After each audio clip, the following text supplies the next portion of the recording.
All right. Hello, everyone. My name is Anastasia, and I'm the events manager for Bank Square Books and Savoy Bookshop and Café.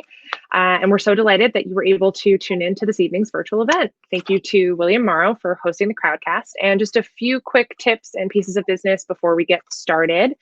There are a couple helpful features on Crowdcast. So many of you have already been chatting in the window on the right-hand side of your screen, which is awesome. So feel free to keep doing that. And then you can also ask questions to Beatrice and Deborah by submitting them through the Ask a Question button, which a few of you have already done as well. So you guys are on the ball. And then Beatrice and Deborah will get to as many questions as they can during the event. And then last but not least, if you are having trouble with the stream, there is a little question mark on the top right of your screen that will help you troubleshoot any issues you might be experiencing. There's a compatibility mode if you're having any difficulties with that. And then if you would like to purchase books from Beatrice's backlist or grab a copy of Deborah Royce's Finding Mrs. Ford, you can do so using the green button that is below the video stream here. That'll take you to our website where you can complete your purchase. Beatrice is going to be coming into the store this week to sign books before we ship them out or make them available for pickup for you. And we already have the books here. They're ready to go. So as soon as Beatrice signs them and the book is officially published on Tuesday, they will be on their way or ready for pickup. It's very exciting. So with all of that being said, all of the mumbo jumbo out of the way, it is my great pleasure to introduce Beatrice Williams to discuss her latest book, Her Last Flight, which goes on sale Tuesday. And Beatrice tonight will be in conversation with Deborah Royce, another one of our cherished local authors, and she is the author of Finding Mrs. Ford. So just a little bit about Beatrice. Beatrice Williams is the best-selling author of historical fiction novels such as The Golden Hour, The Summer Wives, The Secret Life of Violet Grant, 100 Summers, and quite a few more.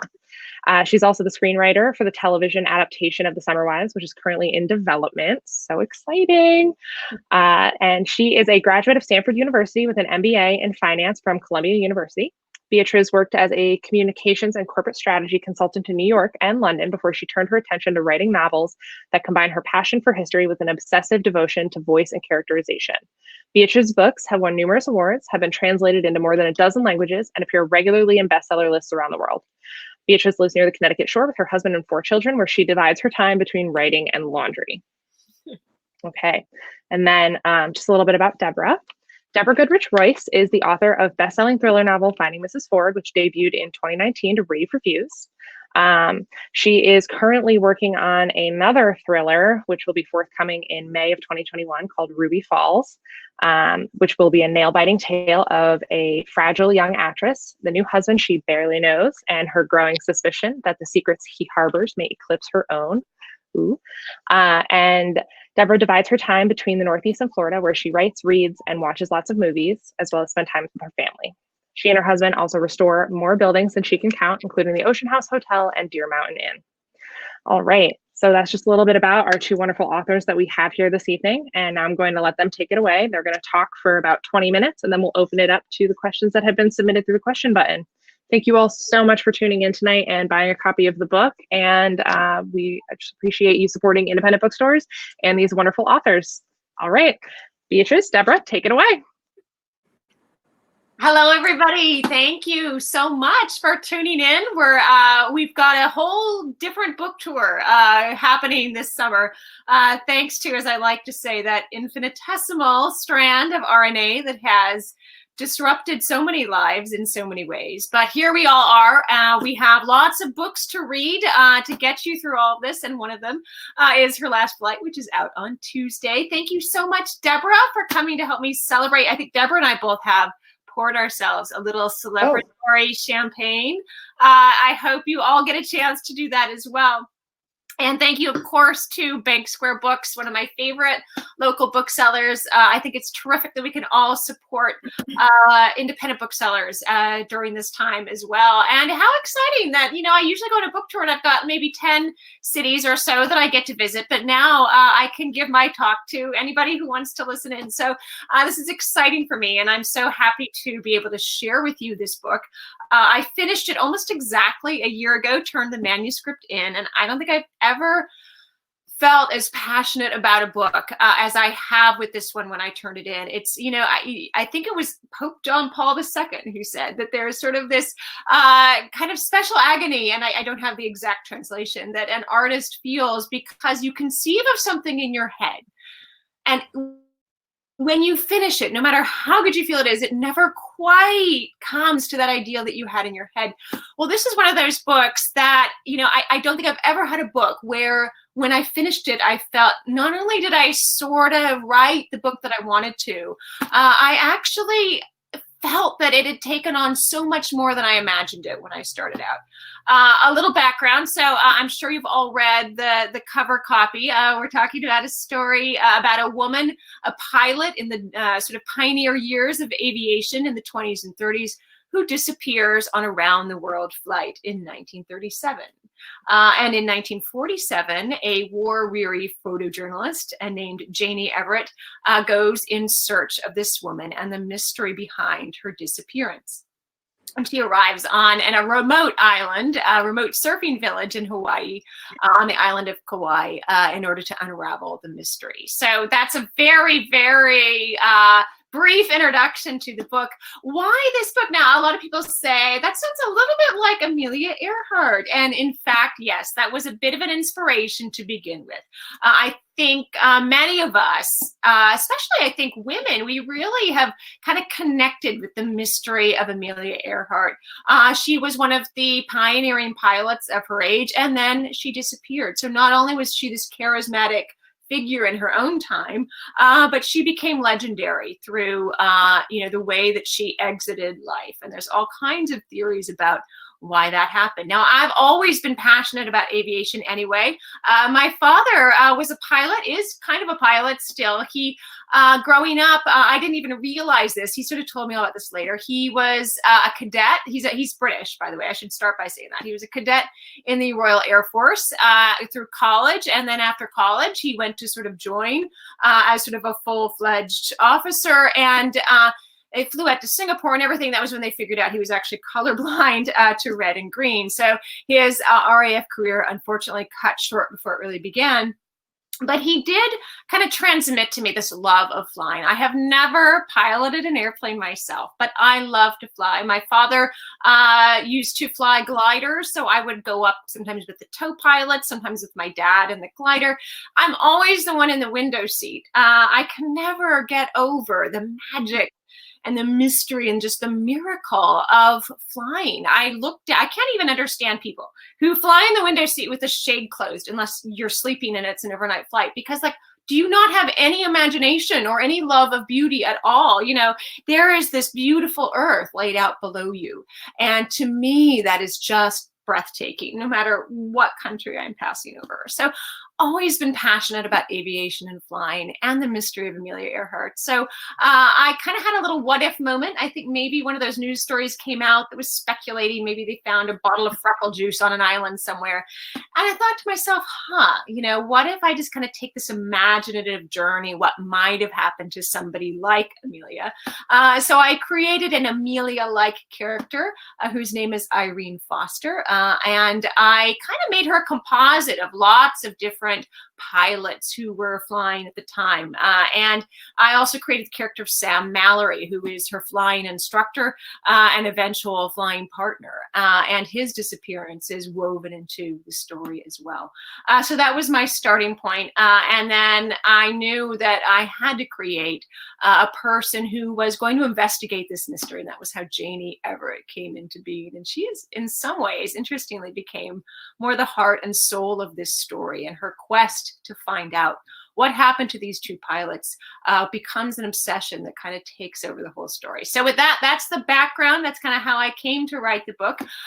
So let's go to the in conversation part, which is always much more exciting than me just being a talking head up here. So Deborah, what did you think of the book? So to say you loved it.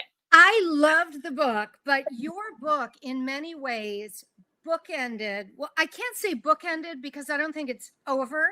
But I began the pandemic with your book. Mm-hmm. And I was on a book tour in Florida and then ended up getting stuck in Florida, which was a really good place to be to read this book.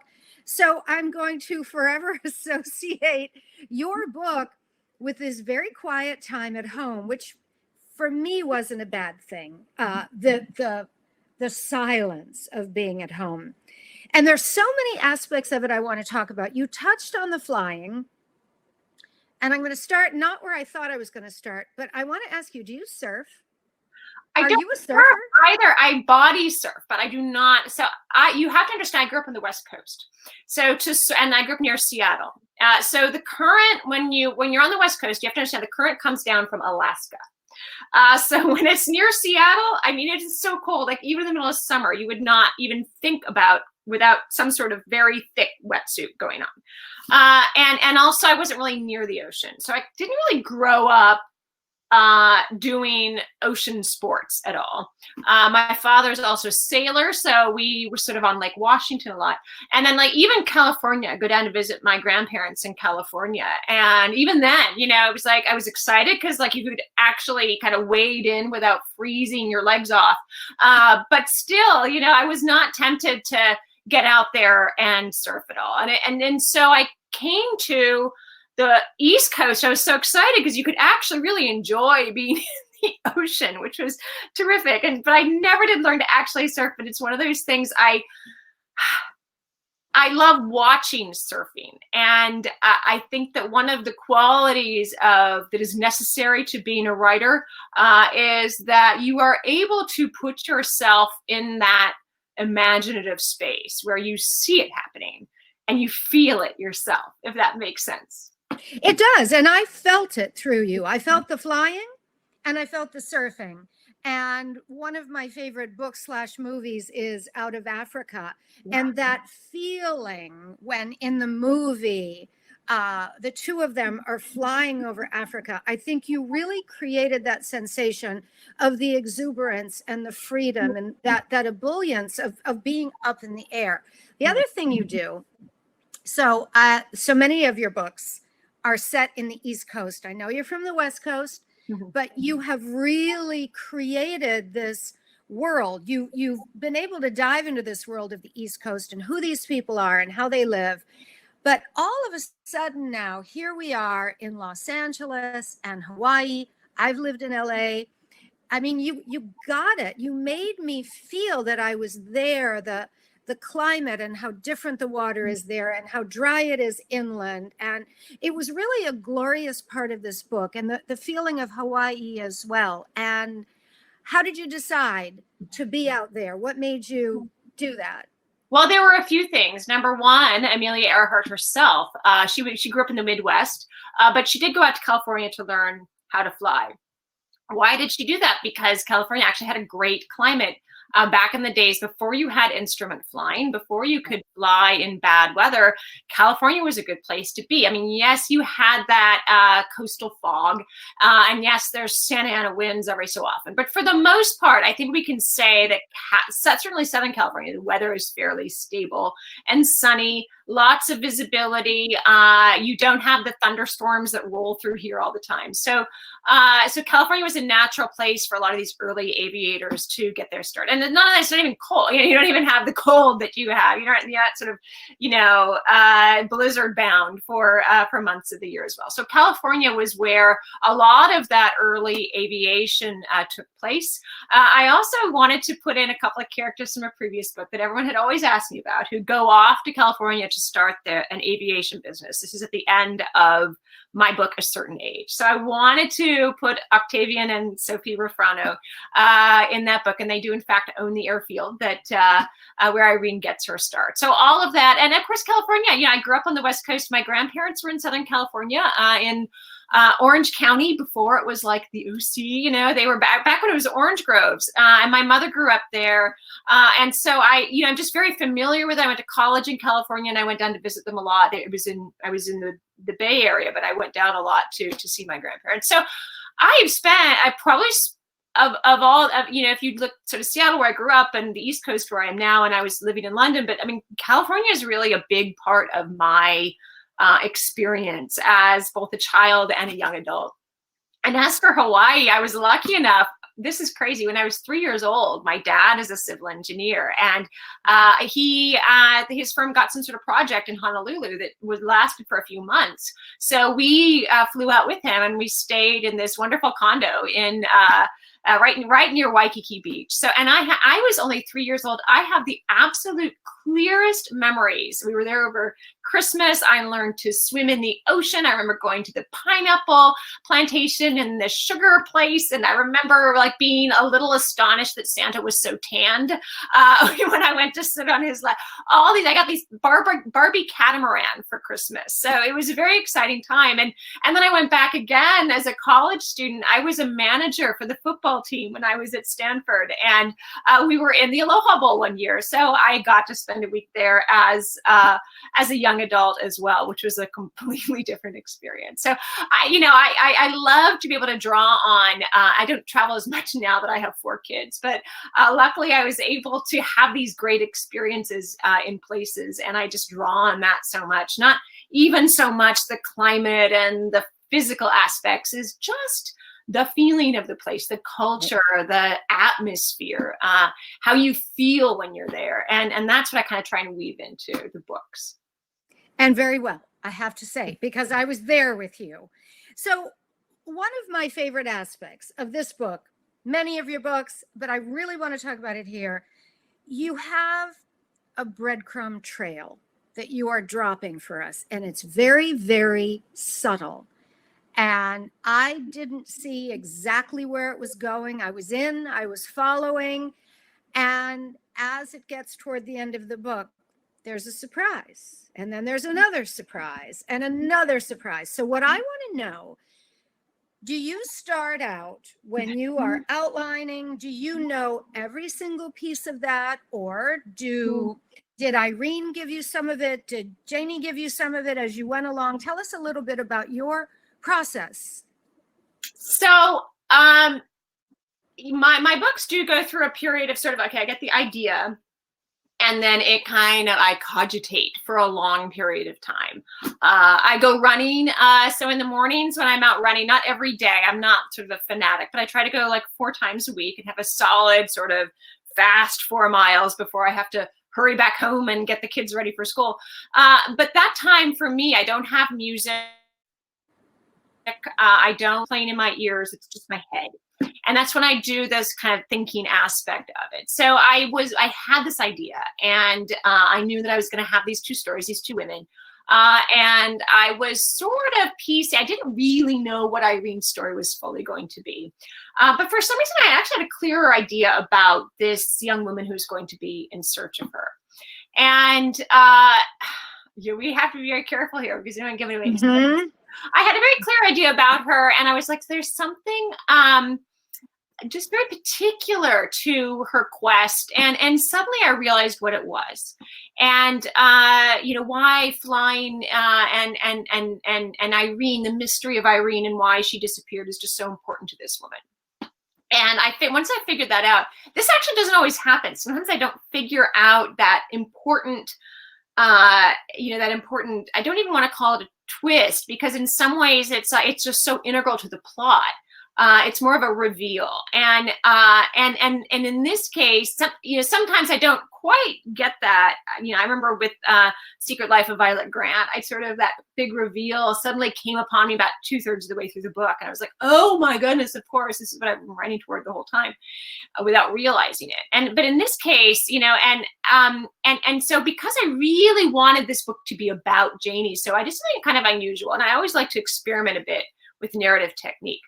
The entire book is actually written with Janie's voice, in Janie's voice, because the parts about Irene are written in the second person in the form of excerpts of a biography about Irene that Janie writes, after the end of the book. So, and there's sort of, so Janie is writing Irene's story. And we have to remember that as we're reading Irene's story, going back and forth between Janie in the first person in Hawaii in 1947, And Irene, as she sort of goes through her early career and her relationship with Sam Mallory, and then they end up in Spain during the Spanish Civil War in 1937. So as all that is taking place, we have to remember, Janie's writing this biography. Is she writing it with Irene's permission, without Irene's permission? What is her purpose in writing this? So I sort of kind of having this very clear idea about Janie and who she was. I wrote the biography parts first. So I wrote Irene's story first because I really needed to know the mystery of what had happened to Irene all those years ago. I needed to know that before Janie plops in and starts trying to solve the mystery in 1947. But having written that in Janie's voice, I already felt I knew her so well, so that when I came to write Janie's parts, and so I would just write Janie's parts in the chapter, between the chapters in the biography. I really knew where I was going. So Irene's section, the biography, took me months to write because there was so much research, and I had to integrate the historical fact and historical people who were in the book and the ones who were inspiration for the characters in the book. And I had to integrate that with my own imagination because this was going to be an imaginative story. This is not just going to be, a thinly veiled biography of Amelia Earhart. So that took me so long.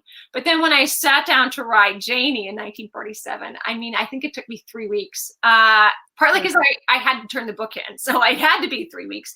But also because, I was just so in the flow. I loved this character so much. I got her, I understood her, and it was just one of those just joyful, exuberant, exhausting writing experiences that we all kind of, dream of when we decide we want to write books for a living. So I want to talk to you a little bit about fathers. Fathers are very complicated characters in this book, particularly. Both Irene and Janie have, I'm going to repeat myself, complicated relationships with their father, who are not simple men, either of them. Talk to me a little bit about that. My father has been a huge influence in my life, and again, it's something that I didn't really realize is that he's very much, he's British, and he grew up in post-war England with all the rationing, very much, never complain, never explain, and that's kind of how I am now. I'm very much, I think, more of a Kate type of person than a Megan type of person, I guess, if that's, not making any judgments on either side, but that's kind of my style. And so it was not super lovey-dovey or anything, but he was just such a presence in my life, and I didn't realize that. He's still obviously alive if he's watching. Hi, Dad. I love you. You've been an amazing inspiration for me. But and just all the time I am constantly, and I even find myself with my kids, my son will say something to me, and I'll be like, and I'm like, oh my God, that's the same noise my dad used to make, which is neither affirmation nor denial, kind of a and and the flying, the aviation, there's so many things that he brought into my life that I didn't even realize all these influences he had. So, and if you look into psychological literature, and my books are just so psychologically based, they're really sort of psychology manuals in a way. The influence of fathers on daughters is so profound. It influences how, all the male relationships we have in our lives have something to do with the relationship that we have with our fathers. And both Irene and Janie have, inaccessible fathers who they might drink a lot. Certainly in Irene's case, her father's an alcoholic, but he clearly loves her and has takes a huge pride in her. Even plays a small role in a certain part, sort of a pivotal plot twist. So it's so important. And before she disappears, she goes to see him, and there's this sort of moment of like understanding each other, even though you've had this complicated relationship. You understand that, you love each other and you're both human beings.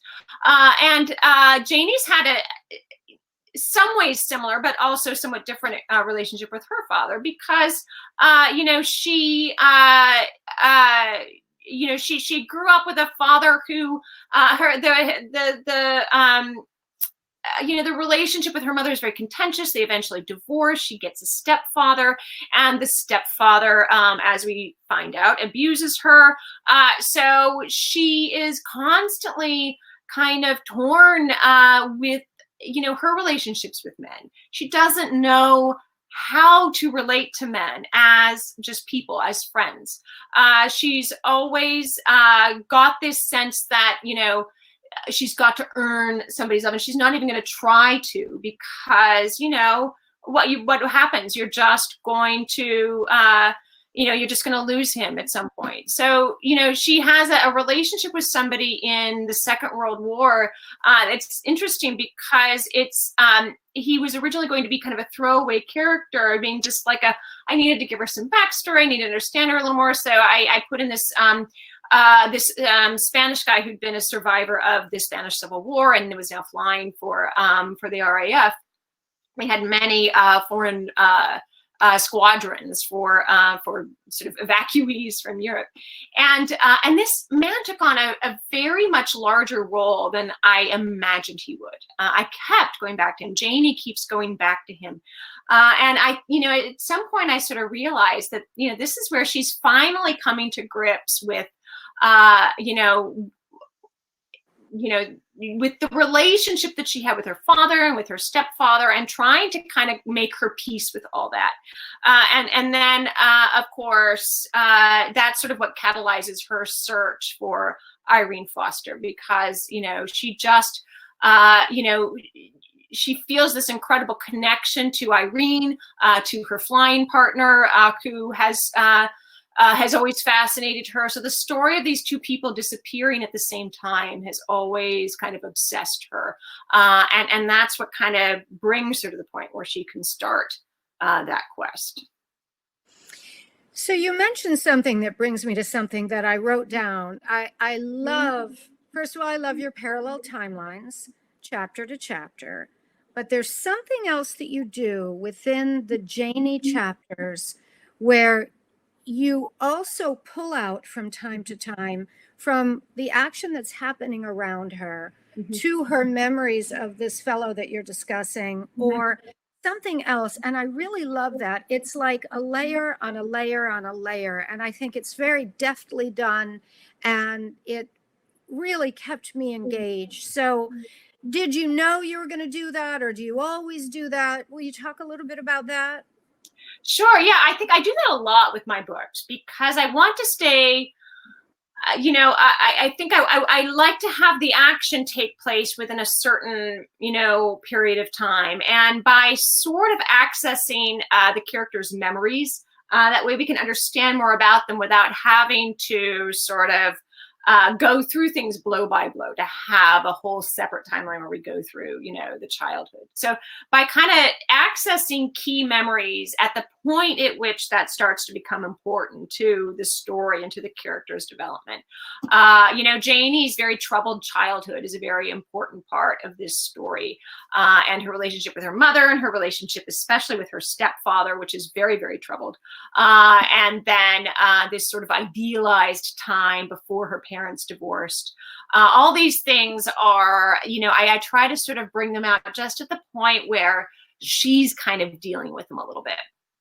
And, and sometimes I find, and I find that, I'm learning this character as we go along as well. I'm not one of those people that does the big character Bible before I start. I kind of feel my way through a bit. And sometimes I can access that character right away. And sometimes it's a lot more challenging. I think one of the challenges for me with Irene was I didn't really understand her for the longest time. And it was kind of once I finally got her a little bit that those chapters really started moving. Janie, I felt her voice from the very beginning. I mean, she was just calling me. And when it was literally like she was telling me about her childhood. She was saying, this is what happened to me. This is why I hurt so much, except I'm not going to tell you I'm hurting. She's one of those characters. She's like, oh, I'm not going to tell you that. Oh, this happened, whatever. And you start to realize this is really important. You know, she wouldn't have told me this if it weren't important, but she's not going to admit that it hurt her. She's not going to admit that this is a painful thing for her. And so all the way through, she's sort of telling you, she'll really just drip the information, because it's almost like she's building a relationship with you, the reader. Can she trust you? Are you really going to get her? Are you going to understand her? Or are you just going to think like everyone else does, that she is this, you know, broad who sleeps around and you know, and doesn't want marriage or family or loyalty and has no ties? So you know, she doesn't trust you in the beginning, and it's not really to the end that she opens up to you, the reader. She feels that she's able to tell you you know, everything that is hurting her inside. And I mean, the story of this Spaniard, Velasquez, I mean, this was something that, you know, again, this is one of the serendipitous things about writing. He actually became certainly one of my favorite characters, if not my favorite character in the book. He just really, he went from being this little part of the story to like becoming almost the most important thing in the story. And it was just such a wonderful, it's just such a wonderful thing when that happens to you as a writer, and you understand your main character, but you also understand the story more. And then suddenly you've got this wonderful character there who feels so real to you. And I can't give away any spoilers, but definitely, you know, I love him. I do too. And I'm glad to hear you say that you don't do this giant character Bible at the beginning, because I think that can be like going on a road trip and, you know, sticking so much to the itinerary that you don't go off and see the attractions spontaneously, because characters do sometimes tell you something. And I'm thrilled to hear you say that. Yeah, I mean, it works for a lot of writers. It just doesn't work for me. I'm very much into the serendipity. It's not like I don't have any outline in place. I definitely have a structure in my head, but I'm again, I think that's a great analogy. It's like the road trip where you know what your destination is. You know, there's certain cities you want to hit along the way, but it's really all about the discovery that takes place during the journey. And that's just so important to me. And sometimes I can just rip through that journey and it's so easy. And then sometimes, you know, you keep getting stopped along the way. The car keeps running out of gas and you can't find, you know, anywhere to eat lunch, and, you know, and the person in the car next to you just won't talk, you know, and so, so, you know, it's funny. Every journey is different, but, you know, I just, to me, that's just a more natural way to get to know somebody. If I'm just going to sort of create this Bible, I feel a little bit too much like a creator. I feel like I'm not letting the character tell me who that person is. So for me, that's what works. That's what works the best. And Elizabeth Gilbert talks about that in Big Magic, that, you know, you kind of have to, you know, be organized and everything, but show up and pay attention to what's coming in, because there is something magical. Yeah. So I also want to talk to you about your language. You're a master of the vernacular, you're a master of speech, but I want to talk a little bit about the beauty of language, because to me, I love your stories and I love following the journey of the story, but there's a couple things I'd like to read that are just so beautiful, because I think these are the things that I underline in a book. These are the things that I will pick up and read again. This is, you know, about 3/4 of the way through the book. You say, the more cynical among you might call this an old story, a chestnut. But chestnuts have their purpose, don't they? They allow us to imagine some all too human aspect of our condition on this earth, some thought or fantasy or conundrum we share in common. We flawed and yearning animals, we complicated and contradictory beings. That makes me cry. Oh. I mean, you say something there that really just sums up this human condition. And yes, all these people are flawed. The fathers are flawed. The daughters are flawed. The men, the women, the children, the adults. But there you bring us back to the beauty of it all. And that, I think when you write something like that, I hope you feel very proud of something like that. Well, you know, I would say that is certainly something I wrote when I was in that flow with Janie, you know, when everything was just really, the words were just flowing so well. And I think that's when I do my best writing. And I think that I'm so glad you picked out that passage, because that was definitely something that did feel like a bit of a sort of a summing up of a lot of things, like literally why I write, because I feel like, why do we tell stories? We tell stories to understand each other. I think, and everybody has a different, I feel like there's two different types of readers. And by the way, it doesn't mean that you're all the time one type and you're all the time the other type. Sometimes I'm one and sometimes the other. But you're either reading a book as a mirror. You want to see yourself reflected back to you. Or you read a book as you look through a window. You want to look into another world. I think a lot of readers are like, oh, I didn't like this book because I didn't relate to the character. And my response often just like, well, try. The point is the point of this whole exercise is to slip yourself inside the skin of another human being and try to understand how that person relates to the world around them, which might be completely different than the way you relate. And I think that is particularly important in the period we are living in right now, the era we are living in right now, where we, we tend to form our little silos and to kind of see ourselves as the center of the universe. And I think it's just so important to try and understand the point of view of somebody else who has had a completely different experience of the world than you have. And that is why, we're all flawed. I think there's not one of us that doesn't, unless you're psychopath, I guess, which, whatever percent of the population is, we go to bed at night and we just, God, we think about, oh, I did that wrong. And I yelled when I should have been patient. And, I think that we all have to forgive not just ourselves for those flaws, but others for those flaws. I was in the I was with my daughter. My daughter actually loves to, my 11-year-old. Sorry, she just turned 12 last week. She loves to go to the grocery store with me. And we get back to, it's a kind of a hot day, and we put our, we got our masks on, and we put our stuff in the trunk. And next to us, there's a car with the engine. It's a hot day. There's an engine running, windows rolled up. And first I'm like, oh, it's not very, environmentally conscious. I know we all need air conditioning, but how long have you been running this engine? It was really running like high revs. So this engine was working very hard to keep the air conditioning going. So I was kind of like being a little bit, and then I look in the car and there's, the dad, and the passenger seat is the dad who's on his phone. And there's a 3-year-old kid with the steering wheel like that. And I'm thinking of all the times that my husband on his phone has, while he's supposed to be watching the kids, has led to disaster on more than one occasion.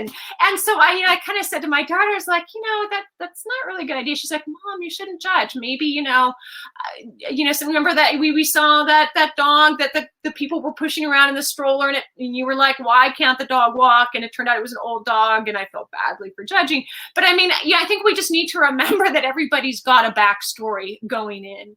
And, and to be understanding of that person that cut you off in traffic maybe is in a massive hurry to get somewhere, maybe, for something really important, like a job interview, or maybe just had a really bad day, and this is like the one thing they did all day that was rotten. And you just think that person's a jerk. So, I think we just, so much of what I write is to kind of, I think, to forgive flaws in the characters, not to sort of hate on characters who make bad decisions or who don't make the same decisions we would in the same circumstances. Just to understand, to connect, I think. And so I thank you for. I did not plant that. That's actually kind of an important passage to me, because it's really all about why I write and why storytelling I feel is so important. Sorry, well, it jumped out. There's one more that I want to read, and it's along the same lines. And from the book, you write, maybe I should have learned by now that nobody is all good or all bad, that hardly any battles are fought between good and evil. There is more good and less evil, or more evil and less good. But the only time I've ever felt the presence of absolute evil was when we opened the gates at Dachau and saw what men had wrought. I had to type it out. I liked it so much. It's exactly what you're saying. It's true, and it transcends. It brings us to the higher level of what it's all about. Mm-hmm. I think actually did base Janie on, I had read, I think it was, I think it was a book that I read when I was researching for All the Ways We Said Goodbye, which is a book that I wrote with my wonderful co-authors and very, very dear friends who I haven't seen since our last book tour for All the Ways We Said Goodbye. We had all these lovely meetings planned that we had to cancel. Lauren Willig and Karen White. And one of the sort of, and did a lot of research about Paris during the Second World War. And one of the chapters in this book was about a photojournalist who had sort of managed to kind of talk her way into being on the D-Day landings and had sort of developed a relationship with a general and managed to get in on the important moments and everything. And I really liked this woman. And even though I didn't want to necessarily write her story, I kind of like borrowed bits of it for Janie and made Janie kind of that kind of woman. And, and so having Janie take that journey through Europe, following the armies as a photojournalist, I think. And then she ends up, in Nuremberg during the trials, and she's just in despair at this point. This is like literally the nadir of her life, and she's even physically sick during that time. Was just so important because I just felt like, she has been through so much, and she personally has been the recipient of evil deeds, and it was important to me that she kind of goes through this experience of realizing what evil really is, and that we can survive so much. We human beings are so resilient. We can survive so much, and we can extend forgiveness to those who have hurt us, and understand that those are human beings as well, particularly when you sort of go down that path and you see what absolute evil really is. And I want to give you a high compliment on the way you weave history into your novels. And I was particularly conscientious of it here, that the Spanish Civil War, the war in Europe, the aviation history, all of it was softly woven in, but clearly woven in. I mean, it was just clear as a bell for maybe people who aren't so familiar with the Spanish Civil War, which might be the thing that an American would be least familiar with. Mm-hmm. You get it in there gently, which I really like. Thank you. I always feel like if you've done your job, if you're writing, historical fiction, 95% of what if not more, should be on the cutting room floor.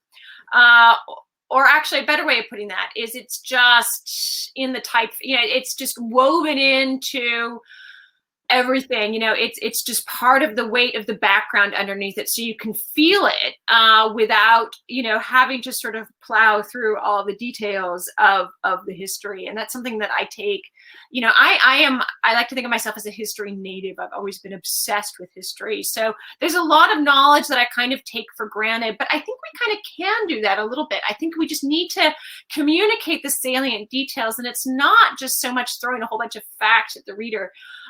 It is capturing the sense of what it was like to be a human being during that period, keeping in mind that, people were different, and not to sort of open up a huge can of worms if we're talking about, statues and things. And certainly there are many problematic people in history, but I'm always kind of, people tearing down statues, I always kind of think to myself, but would you have been any different than this person if you were up in 1900? You probably would have been just as bad, if not worse, than this person if you had grown up with those influences and this was what your world was like, and that the assumptions that you take for granted. So I'm very careful about making moral judgments about my characters living in a particular period, because again, this is another instance where we need to show forgiveness and understanding of people who have a completely different life experience than we do.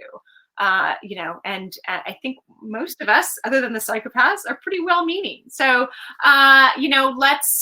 let's not judge other people so much, because guess what? We're going to be judged in another 100 years, and probably judged and found wanting by a new generation. So I think it's important to keep that historical perspective as we're writing the books, not to sort of shine our own moral judgment too harshly on a period, to capture what it was like, as I said, to be a human being living in that world under those circumstances. Voice, not so much. I don't describe a lot of clothes in my books, for example. It's just more like I know what they're wearing and how that constricts you and allows you and so on. Women are wearing trousers, in the 30s and 40s. I think it's kind of important. And all those things. You just kind of, again, it's how you just weave it in, because the story's the thing. The story is the most important thing. Story and character. Well, like drinking and smoking. You weave in a lot of drinking and smoking, and it would be false if it weren't there. So, yeah, that's all. It would be false if they didn't smoke. Well, I mean, exactly what they everybody smoked. Oh, it was, they drink in one hand and a cigarette in the other. That was what happened. I've never smoked in my life. I'm such a goody two shoes. So sometimes I get these emails from readers who are like, well, I really wish you wouldn't share your fascination with cigarettes with me. And I'm like, I've never smoked in my life, but my characters would have. So I have to weave that in there. So are we going to see Janie again? Are we going to see Irene again? Oh, I love them both so much. And I do always like to have a little bit of ambiguity there at the ending. So you're like, wait a minute. So what exactly is happening there? Especially Janie, she likes to pull a trick on you and say, I'm not going to tell you what we said to each other, So maybe, a lot of my characters do tend to end up in each other's stories every so often. So I don't know. I'm not talking about any kind of sequel, but certainly, who knows, they might pop up here and there in other books. Do you relate more to one or the other, Janie or Irene? What's really funny is when I often have this kind of two characters who are a little bit in juxtaposition. Irene's obviously a lot more introverted than Janie, and I'm probably more like Irene, even though I'm not as physically courageous, I think, as Irene. But Janie is the character that speaks to me. It's really funny. I'm not like Janie at all. I'm really not, and. But and often this is the case. I think if anyone's read The Secret Life of Violet Grant, I'm definitely much more Violet than Vivian. But Vivian was the character with the voice that just flowed. So, go figure. I probably should see a shrink about that. What is the thing that you as the writer would like someone to notice most about this book? Oh God, that's, so I would say, I think it just goes back to a little bit about what we were talking about, is just the flawed nature of all human beings and the understanding of each other's flaws and forgiveness. I think most of all, not just forgiving ourselves for all the mistakes we've made, because not just Janie, but the other characters have to do that as well. But to forgive others for the hurts that they have done to us. And because that's kind of the only way you can move on, to just understand that, this person who hurt you was also a human being who was probably hurt, him or herself. I think that, there's a character we haven't talked about at all. And that is a character, Leo, who is a relative of Irene's that we meet in Hawaii and who develops a relationship with Janie. And there's a certain moral center to Leo. I think that, he is kind of that kindness and forgiveness right there. He's kind of a bit of a shoulder that Janie can cry on. And I think, it's characters like that, even if they don't have a huge role to play in the book, that I think are a little bit kind of a moral compass for characters like Janie and even Irene, who sort of feel a little bit kind of cut adrift because of, their childhoods and the experiences that they've had as human beings. It's interesting, too, in the world that women in aviation, it was such a big thing. I went to a women's college in Ohio, and way before my time, they had pre-World War II aviation as a program for these girls. That it was a thing. Where did it go? I'll tell you this. This is my father's mother And she actually grew, so she was part of kind of the British expat community. So she grew up actually in Kobe, Japan, and then moved to Calcutta. That's where she met my grandfather, and he had his own story, grew up in St. Petersburg. So, so she had this really kind of adventurous young adult, and she's a bit like me. She's kind of more introverted, but she had a very adventurous, young adulthood. And then after India got its independence, they moved to England, repatriated to England, and she had never lived there actually all her life, even though she was, she had a British passport, and then she raises her kids in post-war England and, the London suburbs. And by the way, London in the sort of 20 years after the war, like the weather was terrible. It was like, everything we think of with British weather, it was just that, plus all the shortages. So, and not only that, but you had women who had gone through the war experience and who had, had their lives disrupted and, relatives killed, the men in their lives often killed, and had taken part in the war effort. All they wanted to do was life to go back to normal. So my grandmother, who had what they call a good war, she hadn't had to make a lot of sacrifices, goes to London, and she's got this adventurous spirit. And she's just surrounded by, women who just want to be housewives. She couldn't understand. She used to tell me, that she would say it in her accent, obviously, the 20s and 30s were a wonderful time to be a woman. And then it's as if we fell asleep. She was just indignant about this. But that always stuck with me. The 20s and 30s were a wonderful time to be a woman. All of a sudden, women who wanted to have an adventurous life, to do adventurous things, were suddenly allowed to do it. And this is something I bring out early in the book. The man who becomes Irene's career manager and eventually her husband is very much like, hey, the world wants to know about these women. We can just leverage this publicity opportunity. It is the age of the woman out there right now. Go on and do it. This is exciting news. And so that's part of the opportunity that is available to Irene. And I think we sort of think everything pre-1968 or so was just like this horrible situation for women. It's not necessarily true. I think women did have this kind of early renaissance in the 20s and 30s that we often overlook because we just tell this story of nonstop oppression. And if you look at movies of that period, they didn't distinguish chick flicks or this is a woman's picture. Men and women alike went to see movies that were Bette Davis movies or Joan Crawford movies. They would not have stayed home in the way that now we have this idea that it's so hard to get a man to go to a woman's picture. Oh, someone's asking. Yes, Lake Erie College. All these questions. That's where I went. Someone's asking if I went to Lake Erie College, and Amelia Earhart was there. I did go there. So I'm answering Jennifer. Okay. But yeah, so. Wait, you know what? We do need to be asking, and we have all these questions we're supposed to be answering. So maybe we should turn to that. Yes.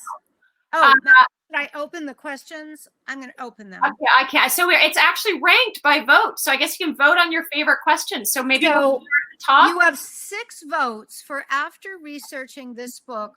What do you think happened to Amelia Earhart? That's a great question. When you asked me that in an interview Friday. And that's a great question because once I kind of got to start to researching my own book, I sort of lost as much interest in like what exactly happened to her.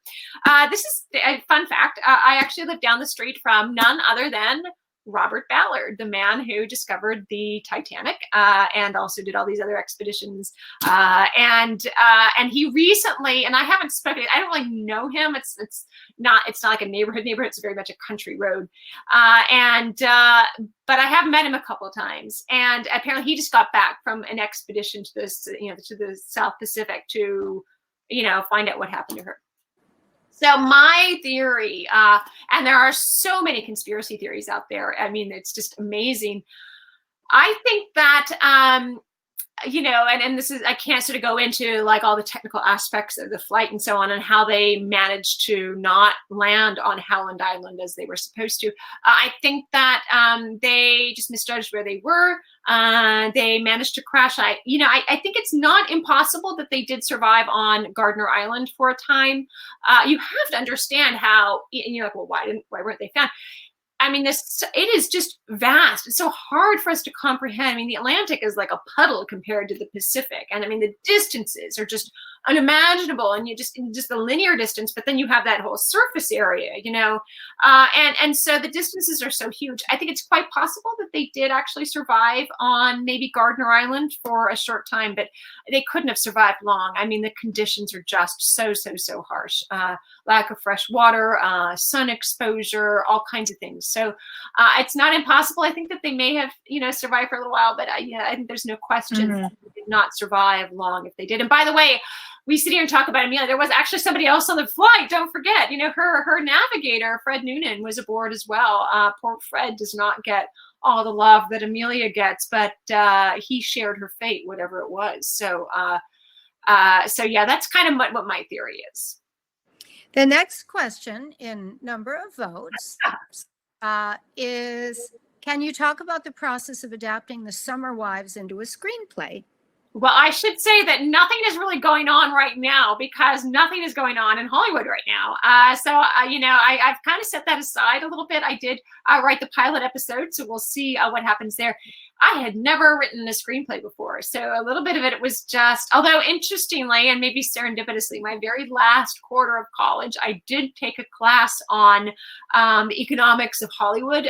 So I was, luckily I have a pretty good memory, so I was kind of able to access. We had to read a few scripts as well. So, I knew that there was this very particular, and Deborah, I mean, you can answer this more than I can, because you're an actress. So, all these scripts, and it's a very particular, I mean, forget even structuring it. There's a very particular just formatting that you have to follow. So luckily there's all this great software. So I had to buy the software. And then I just had to look at a story a completely different way. And it was both kind of constricting, because I had to limit the number of scenes. But on the other hand, you've got a camera, the things that, the descriptions and the sort of, movements of people and the choreography is kind of baked in there. So, so you can communicate things that are a little bit more challenging to communicate in a, if you're just writing a story that in a novel form. So I really enjoyed it, and whatever comes of this project, I certainly would be very excited to do something like that again. And I already have lots of ideas. So if I ever get a book done in advance of a deadline, I can maybe turn my attention to doing this, because I love, and you talked about old movies, Deborah. I love old movies. I love popcorn, first of all. So I would be absolutely thrilled to work on that, and to have that additional, it's like you're writing in 2 dimensions, all of a sudden you got a 3rd dimension, a visual dimension that you can work with. So yeah. I would absolutely love to continue that. I had a lot of fun with that adaptation. All right, let me get you another question here. What is your 5 votes for this? What is your favorite time period to write? I've read a lot of your books and love them, says Christine Mott. Well, I love them all. I never, and this is interesting, because I never would have imagined growing up that I would be writing about the 20th century. It was not until I was in college that I was very, I have my British father, so I'm reading all the British canon, especially particularly that sort of that heyday of 19th century romantic, British literature.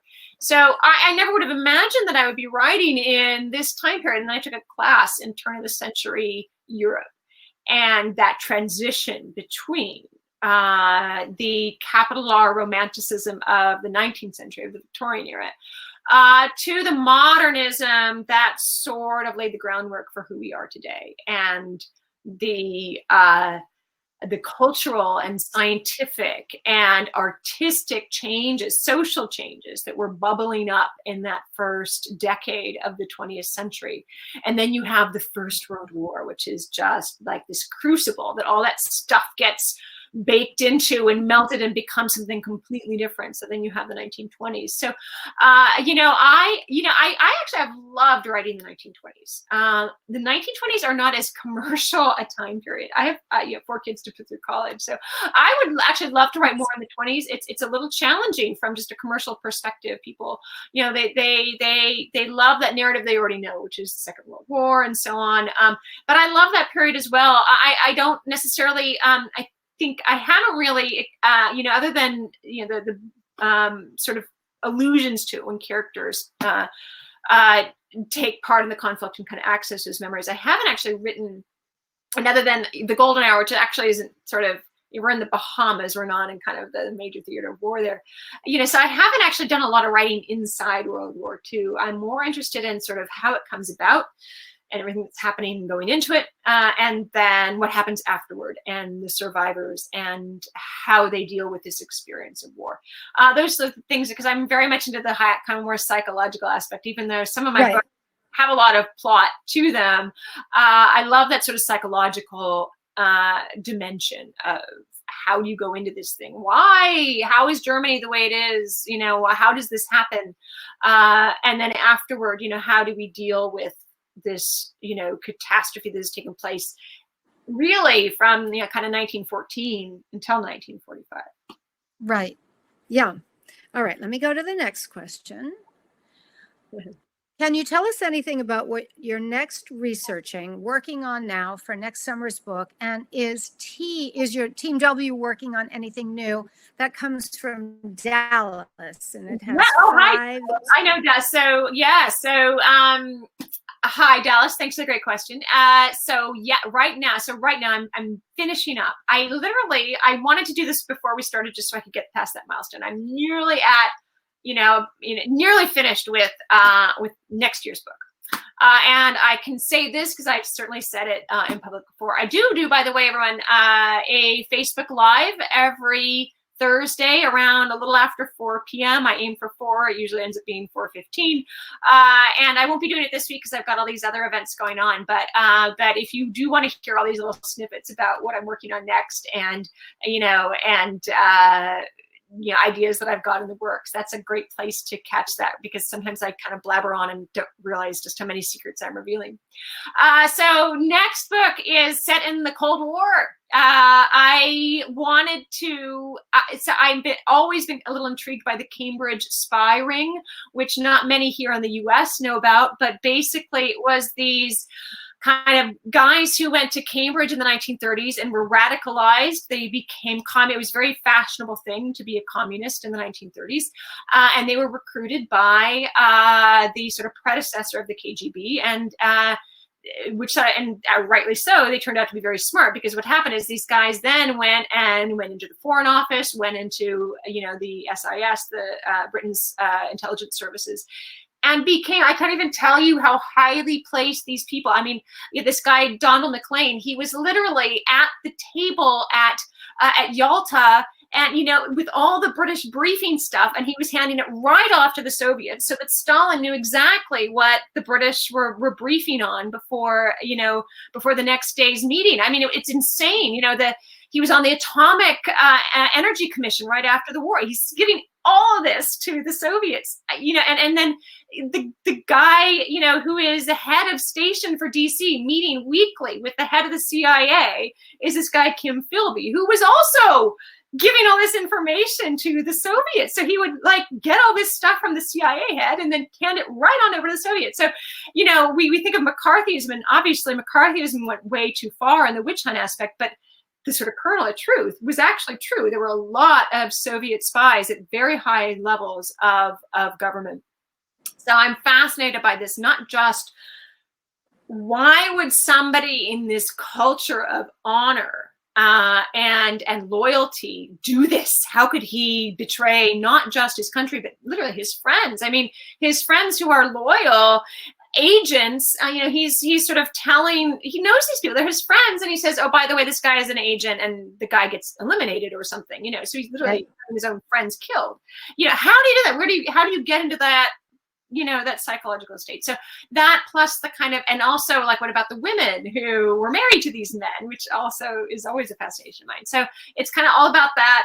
Much more to come about that, and I'll be talking about that over the winter as we get closer to pub date and have a cover and everything. But Team W, yes, very briefly, I have one word. We finished our outline. We are about to start writing. We did not get to meet to do this, so it was a little tricky. We had to do all this by FaceTime, but Newport, it's going to be set. Gilded Age, 1950s and present day, Newport, Rhode Island. So we are super, super, super excited about that one. Fabulous. Do we have time for one more? Where are we with time here? I can talk forever, but my Alrighty. might want to be fed at some point. At some point, they're either going to get really bored and get on the internet, and all of a sudden I'm going to freeze up and and turn. All right. Well, or they're just. so, but I until that happens, I can keep talking. so 3 votes for who are some of your favorite authors, and that comes from Mary Gates. Yes, well, obviously Karen White and Lauren Willig, who are my writing partners, are.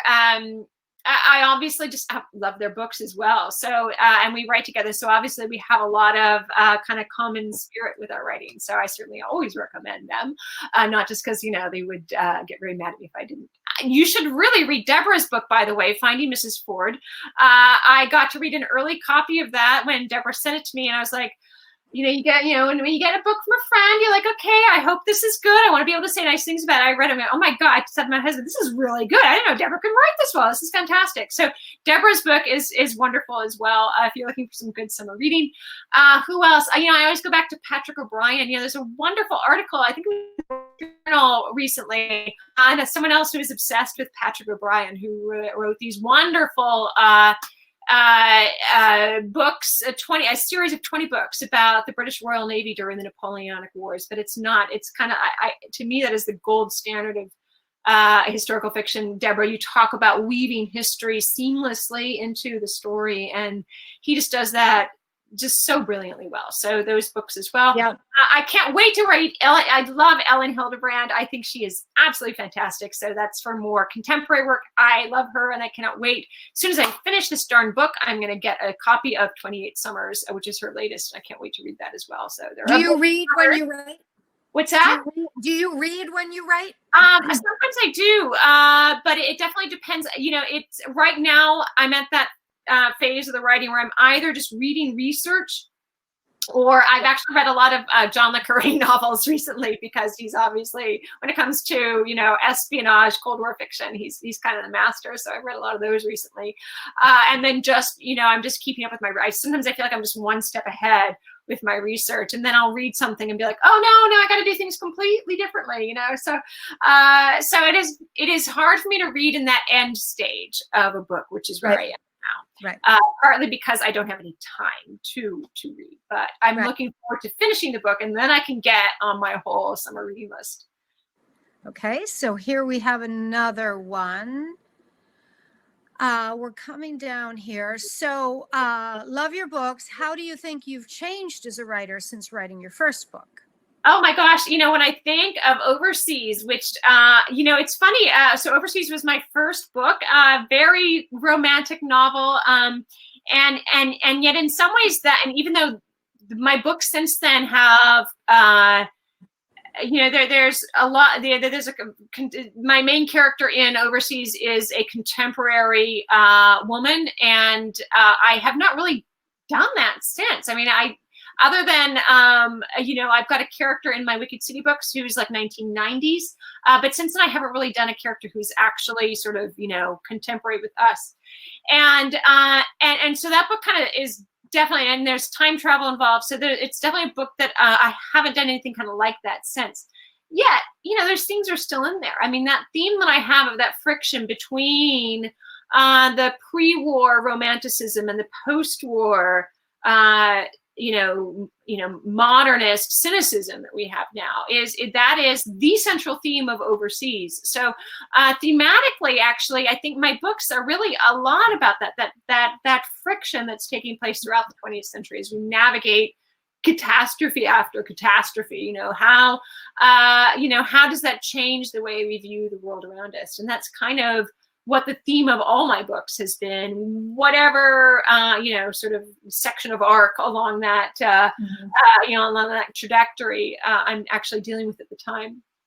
So I think that I'm definitely characterized. My characters are probably getting more complex. I'm less afraid of making them more unlikable, but also more more interesting. Like I said, I'm kind of a goody two-shoes myself, but I love women who are not goody two-shoes types, who have had, a difficult, much more difficult life, and who have had different experiences, and who are,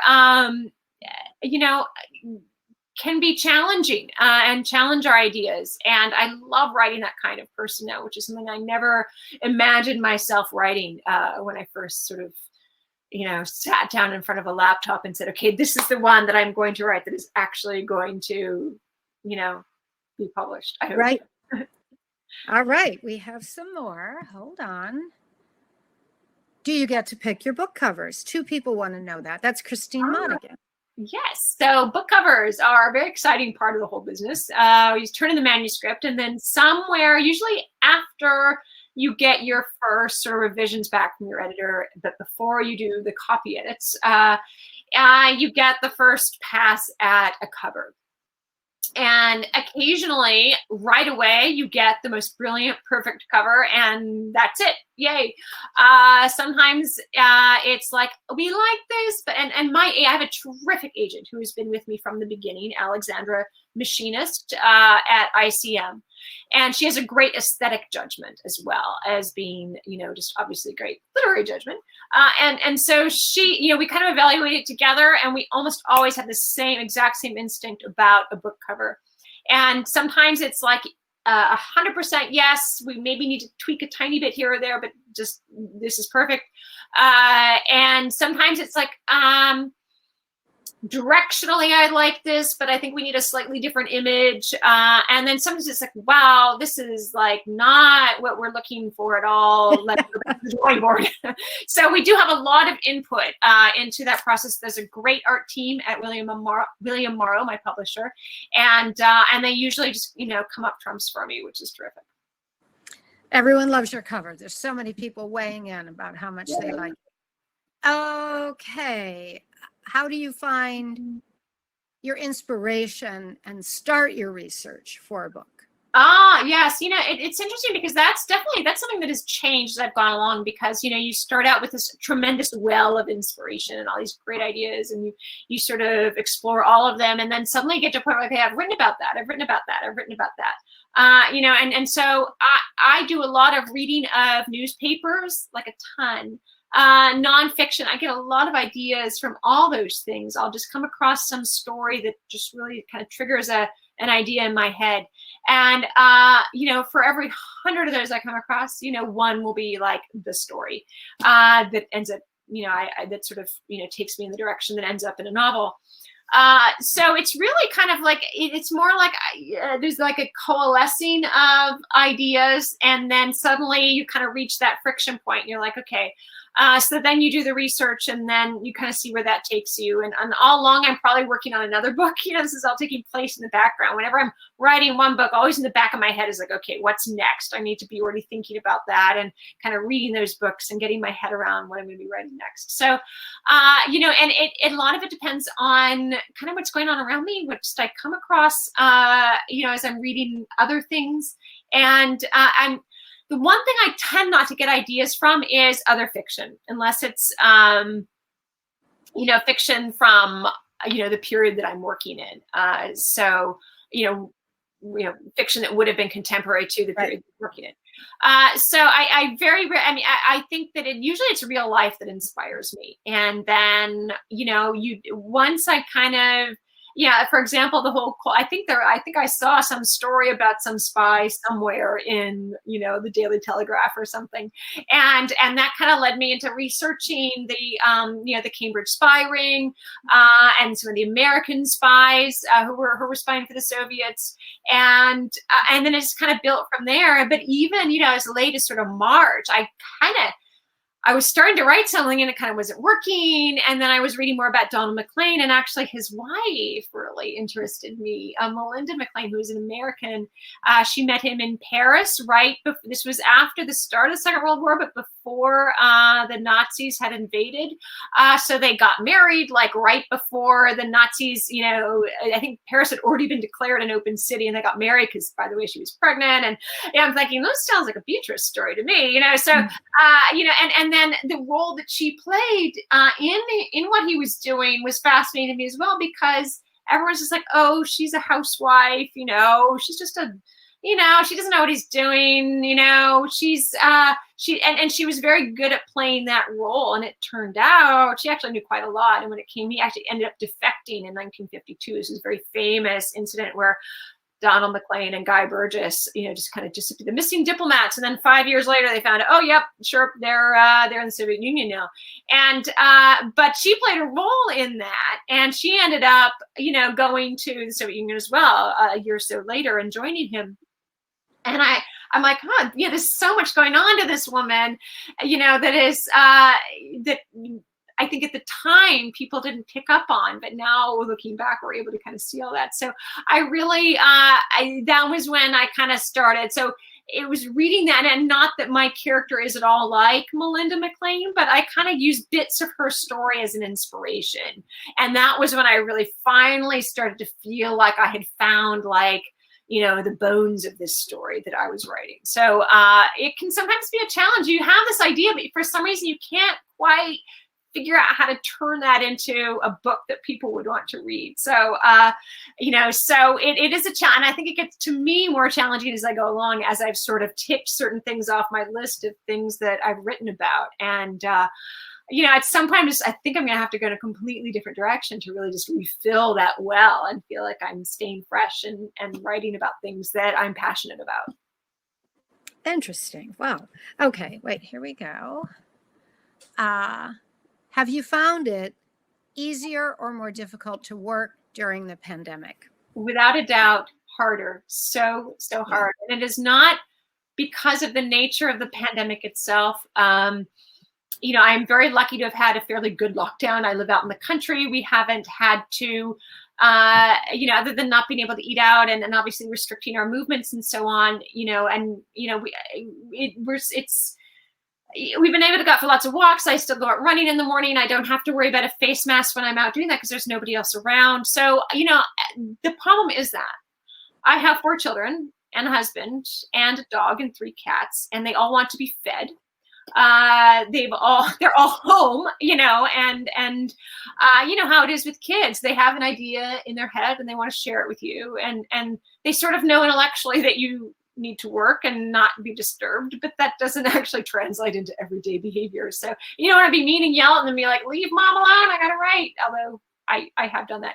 So it's really just a logistical challenge. People are always like, oh, how do you juggle 4 kids and writing? I'm like, oh, because as soon as the school bus goes out the door, I sit down and write. Well, I haven't seen the school bus since the middle of March. I've had to tell my editor, I'm sorry, this book is late. And she's got 2 toddlers who are home with her. And she's like, I get it, honey. It's okay. Just turn it in when you can. So, Rachel, it's almost done. If you're watching, it's nearly done. And of course, meanwhile, the marketing team is like, you need to do a little more posting about this book that's coming out. I'm like, I know, but I'm also trying to finish the book that I should have written a month ago. So, yeah, it's been a challenge. It's been a real challenge. But I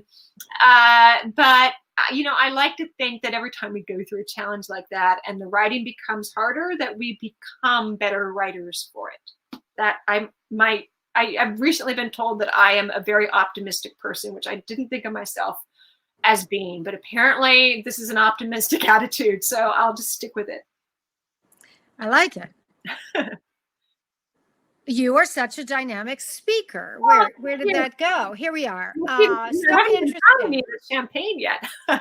You want to see dynamic, So the question is, do you have a specific genre you like to read? Yeah. So and with 4 kids, I think she means that you don't have time to read. So I don't actually tend to read a ton of historical fiction, other than that written by friends of mine that I know and love, and I love their work. I tend to read a mixture of things: fiction, more general fiction. Mystery. I like a lot of mystery because I think that sort of improves my storytelling chops. I like to read a lot of nonfiction biographies, but just that kind of narrative nonfiction that really takes you and usually has some sort of historical element to it as well. My my FaceTime that I do every week on my Facebook Live that I do every week on Thursdays. I call it Beatrice's Bookshelf, not just because it's alliterative, because I do kind of want to share some of the things that I'm reading and that I'm interested in, and so it's a pretty eclectic mix. And some of it is sort of classic fiction. Some of it is stuff that I read 10 years ago and really stuck in my head. And I try to do a mix of genres. When I started out, I got to know a lot of romance authors who were very, very welcoming.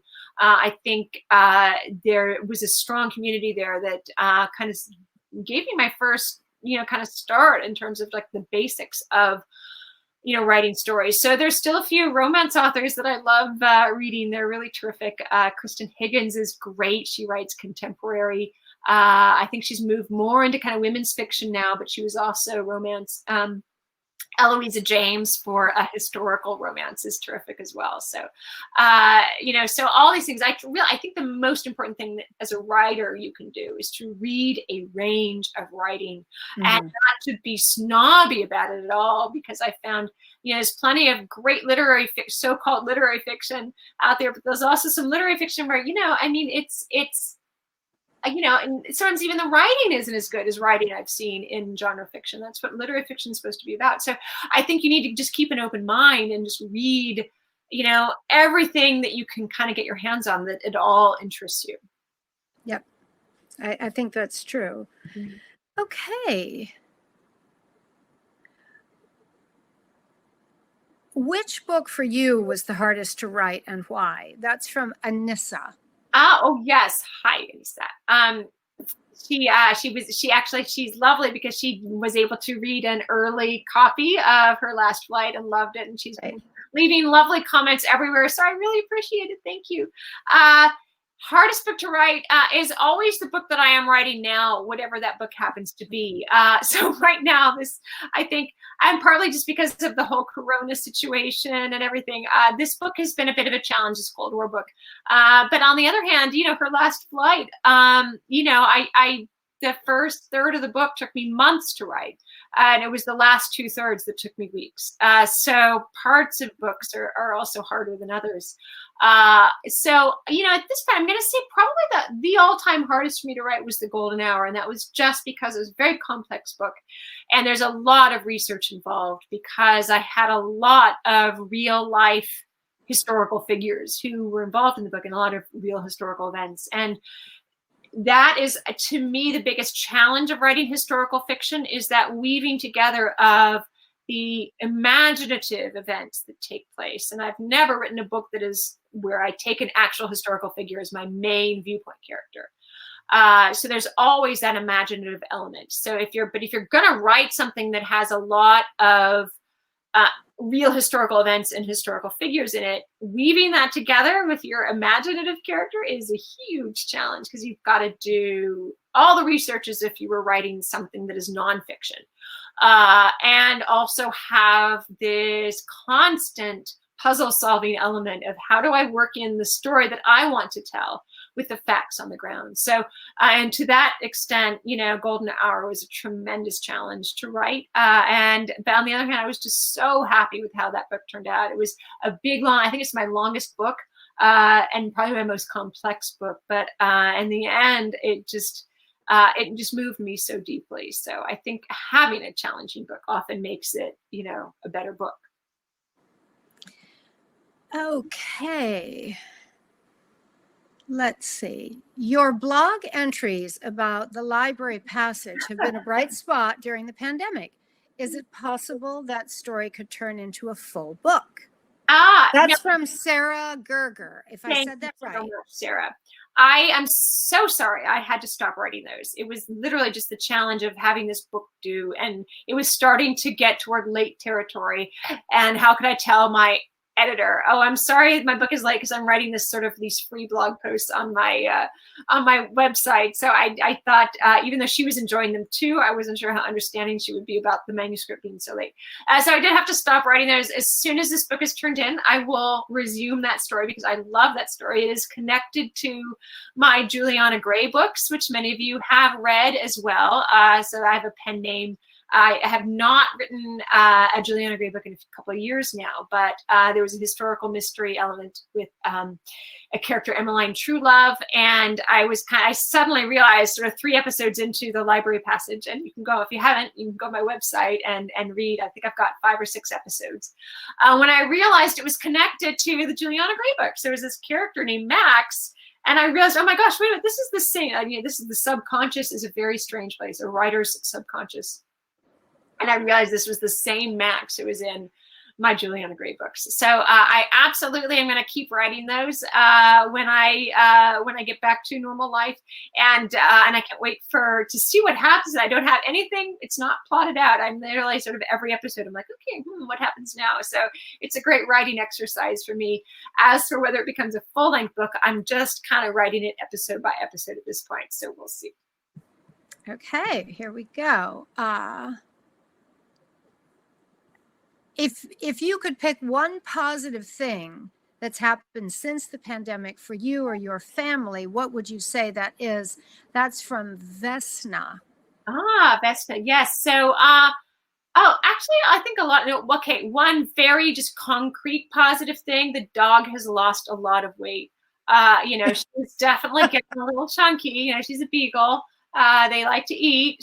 But with the pen, even this is great. My 15-year-old son, we're like, let's go walk the dog. And he is so eager to get out of the house. He's like jumping right in the car, ready to go. So we have taken we just literally every day we go on these great walks together. And it's been, I've got a high school senior who unfortunately, is just heartbroken. She's, her, all the milestones of senior year gone for her, but we have been able to spend a lot of time together going on walks and really talking. So I think that's been, a really positive aspect for, I think, a lot of us, for all the things that we miss and we haven't been able to do, and maybe we've been directly affected by coronavirus with family members or ourselves being sick, and sometimes seriously so. So we've all had a lot on our plates. I think it's a great question because it is important to see that, there are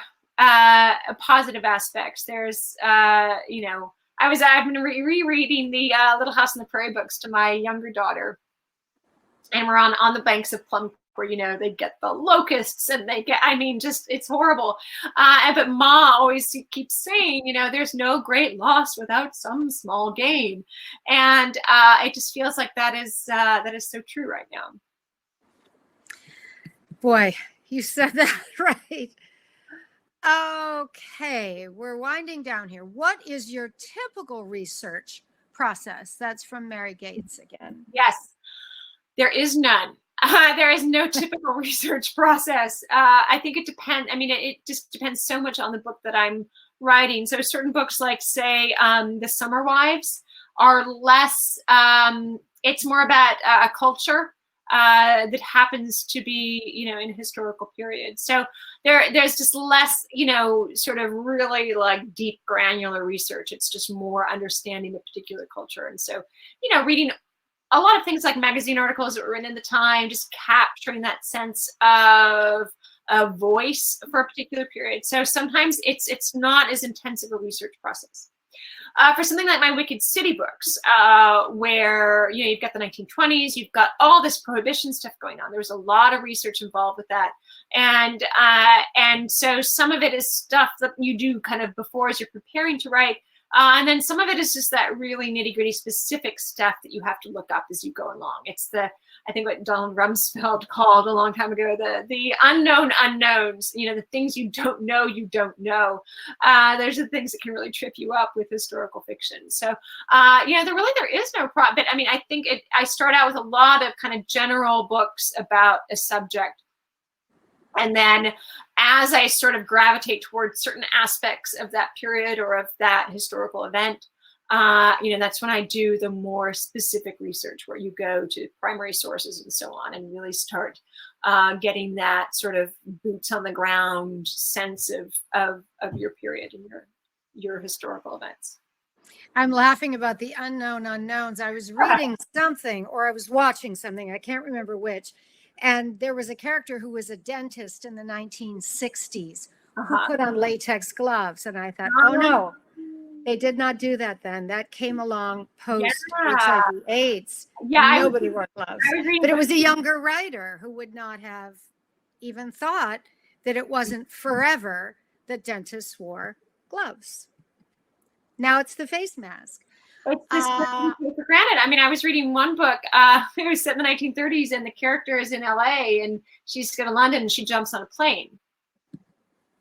And I thought, well, you know, unlikely unless she had military connections and a lot of nerve.